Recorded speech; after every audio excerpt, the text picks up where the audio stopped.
नमस्कार दोस्तों, आज बात करने जा रहे हैं अफगानिस्तान में आतंकवाद को लेकर पाकिस्तान में क्या रिएक्शन है और क्यों तालिबान को नहीं पसंद करता भारत और क्यों चाहता है कि वहां डेमोक्रेसी रहे, एक चुनी हुई सरकार रहे। इसी टॉपिक पे आज बात करेंगे। बने रहिए हमारे साथ।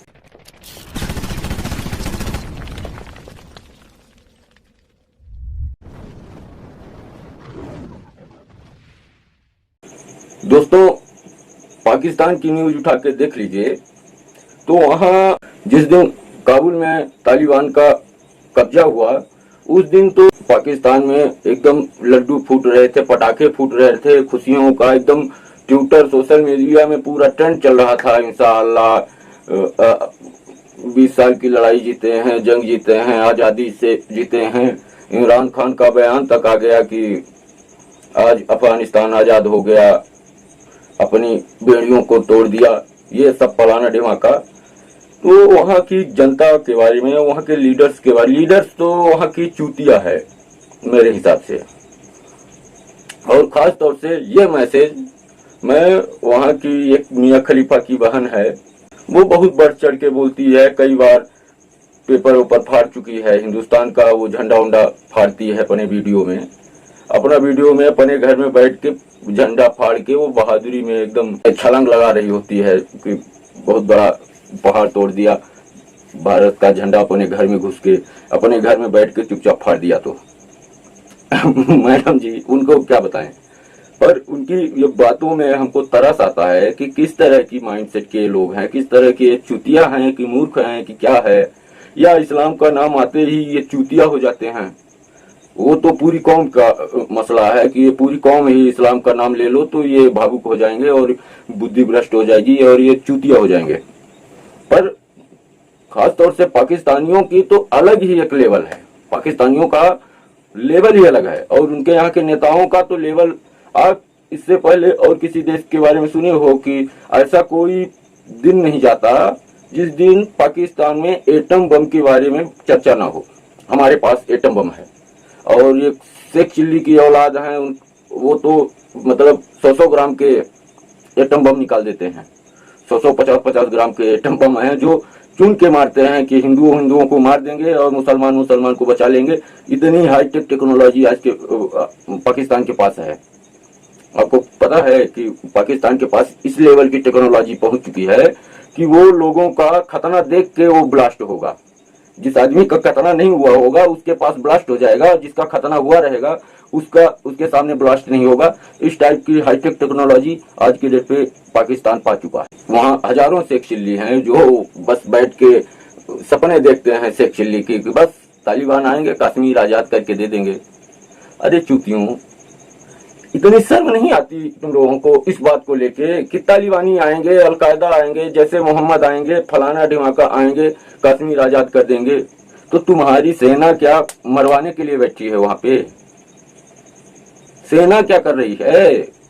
एक बार भी शर्म नहीं आती अपने आप से ये पूछने में कि हमारी सेना किस लिए है? एक बार फिर से हमला हिंदुस्तान में क्यों नहीं कर देती? अब तो एटम बम भी है उसके पास, एटम बम रखे हो, 100-100, 50-50 ग्राम के एटम बम हैं, हाईटेक हथियार हैं, चाहे भीख से ही मिले हों पर फाइटर जेट वगैरह तो है ना। तो इतने आधुनिक हथियार लेके पाकिस्तान की आर्मी क्या तालिबानियों का खाना बनाएगी, तालिबानियों के कपड़े साफ करेगी जब वो आएंगे कश्मीर आजाद करवाने? मतलब हंसने में भी, मतलब ससुरा इनकी बातों में हंसे कि रोए कि क्या करे, कुछ समझ में ही नहीं आता। सेना बर्तन धोने के लिए, झाड़ू पोछा लगाने के लिए रखे हो, और वो सेना जो तुम्हारे देश के विकास का सबसे बड़ा रोड़ा है, जो तुम्हारे देश का सबसे बड़ी नाज की जड़ है, पूरे देश की नाज की जड़ जिस देश की सेना है, उस देश की सेना को तुम एक बार बोलते भी नहीं कि जाओ युद्ध करो। शुरू में जब मैं पाकिस्तानी वीडियो देखता था तो बहुत मजा आता था इनका रोना धोना देख के, बहुत मजा आता था। मतलब ऐसा कोई दिन नहीं जाता था जिस दिन इनका रोना धोना अपने मीडिया में ना हो। एक बुरी खबर, ऐसा कोई दिन नहीं गया जिस दिन एक बुरी खबर इनके पास ना पहुंची हो। इतना इनका न्यूज देखा कि अब वास्तविकता में तरस आने लगा है। इनके लॉजिक में तरस आने लगा है। ये लॉजिक भी क्या देते हैं, और इनके बड़े बड़े एंकर जो बैठ के वहां विश्लेषक बन के बैठे हैं, बड़े बड़े विश्लेषक बन के बैठे हैं, जो वहां पे एडवाइस दे रहे हैं, उन लोगों की बात आप हमारे यहाँ के 5वीं क्लास के लड़के को बैठा दो इंडिया के, और वहां के जो टेलीविजन पे विश्लेषक बन के बैठे हैं पीएचडी करके, उनको बैठा दो, वो नहीं बहस कर पाएगा। दावे के साथ बोलता हूँ 5वीं क्लास के बच्चे से वो नहीं बहस कर पाएगा। उसकी बुद्धि की कैपेसिटी हम लोग बैठे बैठे यहाँ पे रोज अनुमान ही लगा लेते हैं। इतनी इनकी वीडियो देखा, इतनी न्यूज इनके देखा कि मैं अनुमान लगा लिया कि ये कितने लेवल के हैं। और उनसे भी बड़े तो इनके नेता हैं, नेताओं तो की तो बात छोड़ दीजिए, माशाअल्लाह है। फवाद चौधरी और ये कई शेख वगैरह हैं, ये तो माशाअल्लाह हैं, कसम से इनके बारे में क्या बात करें। ये तो ऐसी बातें कर देते हैं कि आदमी हंसी के अलावा और कुछ कर ही नहीं सकता। और खास तौर से 10 सालों से ये लोग जरूर इंडिया को अपना दुश्मन समझते हैं, पर हम लोग इनको दुश्मन नहीं समझते, क्योंकि हम लोग इनको दुश्मन लायक समझते ही नहीं है। इंडिया वाले लगभग 10 साल से तुम्हें कीड़े मकोड़े जैसे समझते हैं, तुमको जब चाहे तब मसल दें, जब चाहे तब मसल दें। हमारे लिए इस समय पाकिस्तान कोई किसी तरफ का किसी लेवल का है ही नहीं। हमारे प्रधानमंत्री जी 5 साल पाकिस्तान का नाम लिए हैं विदेशों में, अब नाम तक नहीं लेते हैं, क्योंकि वो अब लेवल ही नहीं रह गया है। 5 साल में ही इतनी बुरी लेवल में पहुंचा दिए पाकिस्तान को कि उनका आज तक दुनिया में आज के डेट पर एक भी दोस्त नहीं है। पाकिस्तान का आपको ताज्जुब होगा कि पाकिस्तान का आज के डेट पे एक भी मित्र देश नहीं है। ये जबरदस्ती अपना मित्र टर्की और चाइना को मानते हैं, पर वो भी नहीं है। चाइना तो अपने मतलब से है, भाई तुम अपना एक और एयरपोर्ट गिरवी रखो, ले जाओ पैसे, आप पार्लियामेंट गिरवी रखो, ले जाओ पैसे, वो तो धंधा कर रहा है, उससे किस तरह की दोस्ती। और ये दोस्ती भी पालते हैं तो इस तरह की दोस्ती पालते हैं कि बस चाइना आएगा और हमारा कश्मीर आजाद करा के दे देगा, तालिबान आएगा हमारा कश्मीर आजाद करा के दे देगा। अरे भैया, चाइना अपना संभाल नहीं पा रहा है, तुम्हारा संभाल पाएगा? चाइना के पिछवाड़े में आज के डेट पे खुद ही दम नहीं है कि वो आके भारत से पंगा ले ले, तो वो तुम्हारे चक्कर में आएगा पंगा लेने। जिस क्षेत्र में चाइना थोड़ा सा भी आगे दिखता है, उस क्षेत्र में नरेंद्र मोदी का कोई न कोई प्रोजेक्ट चल रहा है कि इस मामले में भी चाइना को पीछे करो। समझ रहे हो?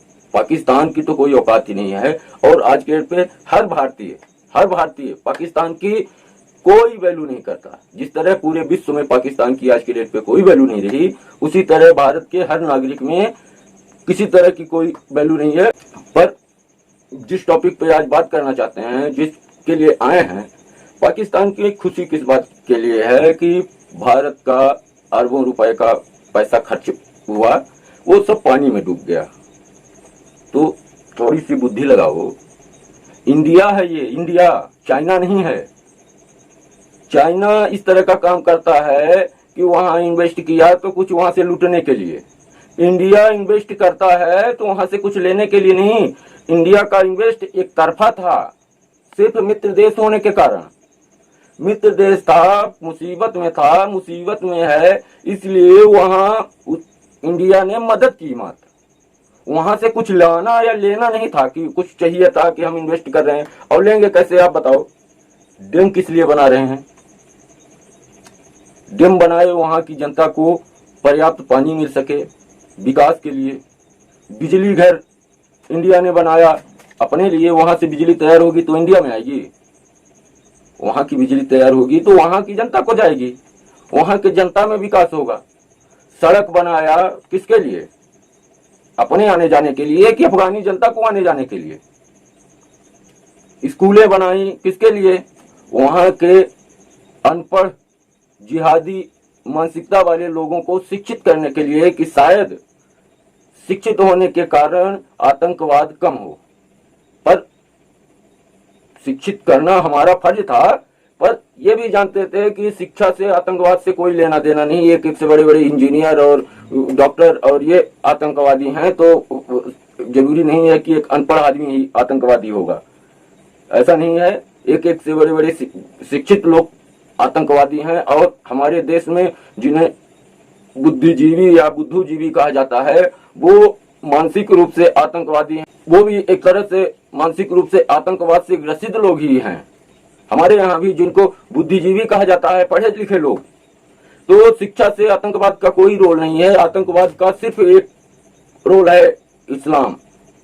उसके अलावा शिक्षा, विकास, किसी भी क्षेत्र से आतंकवाद का कोई रोल नहीं है। मेन टॉपिक पे आते हैं। अफगानिस्तान में हमारा क्या डूब गया और आगे क्या होगा ये भी बता दें। हमारा वहां की सड़क डूब गई, वहां का हमने पार्लियामेंट बना के दिया कि डेमोक्रेसी आए, प्रजातंत्र हो, लोगों को अपना अधिकार मिल सके, महिला पुरुष को बराबर अधिकार मिल सके। इसके लिए हमने वहां पार्लियामेंट बनाया, काबुल में संसद भवन बनाया। तो वो हमने गलत किया, वो हम वापस लाने वाले थे या उससे हमें कमाई होने वाली थी कि बंद हो गई। चूतियों किस हिसाब से सोचते हो कि भारत इतना इन्वेस्ट किया है, भारत इन्वेस्ट करेगा आगे भी। यही तालिबान का विरोध क्यों हो रहा है ये भी बताते हैं। विरोध क्यों कर रहे हैं? क्योंकि हमारे प्रधानमंत्री मोदी जी एक पॉलिसी लेके चलते हैं कि टेररिज्म में जीरो टॉलरेंस। चाहे वो गुड तालिबान हो, चाहे बैड तालिबान हो, चाहे वो गुड आतंकवाद हो, चाहे बैड आतंकवाद हो, किसी तरह का आतंकवाद है वो हमें नहीं पसंद। ये सिर्फ मोदी जी का नहीं है, ये पूरे भारत देश का है। पूरा भारत देश ये चाहता है कि तालिबान हो, चाहे अलकायदा हो, चाहे जैसे मोहम्मद हो, चाहे कोई भी हो, अगर वो हथियार के दम पर 21वीं सदी में भी किसी को जबरदस्ती अपनी सोच थोपता है तो वो नहीं होना चाहिए। आतंकवाद गुड और बैड नहीं हो सकता, हमारा मानना है। हम ये मानते हैं कि आतंकवाद गुड और बैड नहीं होता। आतंकवाद मतलब आतंकवाद होता है, क्योंकि आतंकवाद पूरे विश्व के लिए खतरा है। हिंदुत्व ये मानता है, हर सनातनी, हर हिंदू, हर हिंदुस्तानी ये मानता है कि किसी तरह का आतंकवाद हो वो पूरे विश्व के लिए खतरा है। और सनातनी पूरे विश्व को अपना मानते हैं, इसलिए ये पूरे विश्व के लिए खतरा है तो हमारे लिए भी खतरा है, ये मान के चलते हैं। हम भारत, पाकिस्तान और बांग्लादेश और अफगानिस्तान में नहीं बटे हैं। हम पूरे विश्व को अपना परिवार मानते हैं, पूरे विश्व को अपना मानते हैं। कहीं भी बम ब्लास्ट होता है तो हमें तकलीफ होती है, चाहे कहीं भी हो। पर समस्या ये है कि जो लोग जो बोल रहे हैं वो वही काटेंगे। तो पाकिस्तानी भाइयों के लिए मेरा मैसेज है कि इतनी खुशियां न मनाइए। हमारा तालिबान से किसी तरह की कोई लेना देना नहीं है, ना दुश्मनी है ना दोस्ती है। दुश्मनी किसी तरह से नहीं है। तालिबान का आज तक आप लोग आज ही नहीं हमेशा से भड़काते आए हो कि चलो कश्मीर, चलो कश्मीर। आज तक एक भी बार तालिबान आया? और हजारों बार बयान कर चुका है तालिबान कि वो भारत का हिस्सा है, वो भारत से जाके बात करो। तालिबान को तो लगा है किसी तरह से एक बार भारत सरकार हमसे बात कर ले, भारत सरकार हमसे बात कर ले। वो तरस रहा है। अभी दोहा में मीटिंग हुई है तो वो तालिबान की तरफ से बार बार निमंत्रण आया, बार बार अनुरोध आ रहा था कि एक बार बात कर लीजिए, एक बार बात कर लीजिए। तब एक बार बात हुई है जो पाकिस्तान में एक मातम सा पसरा था। तो ये मातम ना पसरे इसके लिए बता दे रहा हूं कि भारत से कोई लेना देना नहीं है इस मैटर से। और आपकी जानकारी के लिए बता दूं, तुमको लग रहा है कि सरकार बनने की बात बस हमारा अफगानिस्तान हो जाएगा। भारत एक बार, मात्र एक बार हाँ कर दे, हाँ ठीक है तालिबान, तो तालिबान भारत को खुश करने के लिए तुम्हें पेलना शुरू कर देगा। ये कहाँ भूले हो? और प्रैक्टिकली देख भी रहे हो। समझ में नहीं आ रहा, तुम लोगों की बुद्धि भ्रष्ट है। तुम लोग सिर्फ भारत की दुश्मनी में इतना आगे जा चुके हो, भारत की दुश्मनी में, कि भारत में तालिबान का विरोध हो रहा है। किस कारण हो रहा है इसके बारे में नहीं जानकारी, पर विरोध हो रहा है मतलब दुश्मनी है। तो वो तालिबान मेरे लिए अच्छा है। वही तालिबान पर डे 2-4 पाकिस्तान सैनिकों को ठोक रहा है पर डे, ऐसा कोई दिन नहीं जाता। फिर भी तालिबान कर रहे हैं। और रही बात टीटीपी और तहरीके तालिबान और ये तालिबान में अंतर का, तो अंतर एक भी नहीं है। और एक वीडियो और मैं इस बारे में बनाऊंगा कि पाकिस्तानी जब इतने खुश हैं तो असली इस्लाम पाकिस्तान में भी क्यों ना आए। पाकिस्तान पे अगली वीडियो मेरी जरूर देखिएगा, जिसमें मैं बताने जा रहा हूं कि पाकिस्तान में भी क्यों ना शरिया कानून पूरी तरह से लागू किया जाए और क्यों ना ऐसे भ्रष्ट सिस्टम को खत्म करके एक इस्लामिक राष्ट्र तैयार किया जाए, जिस तरह अफगानिस्तान में तालिबान करने जा रहा है। बस, धन्यवाद, नमस्कार, जय श्री राम। गर्व से बोलिए, सत्य सनातन वैदिक धर्म की जय।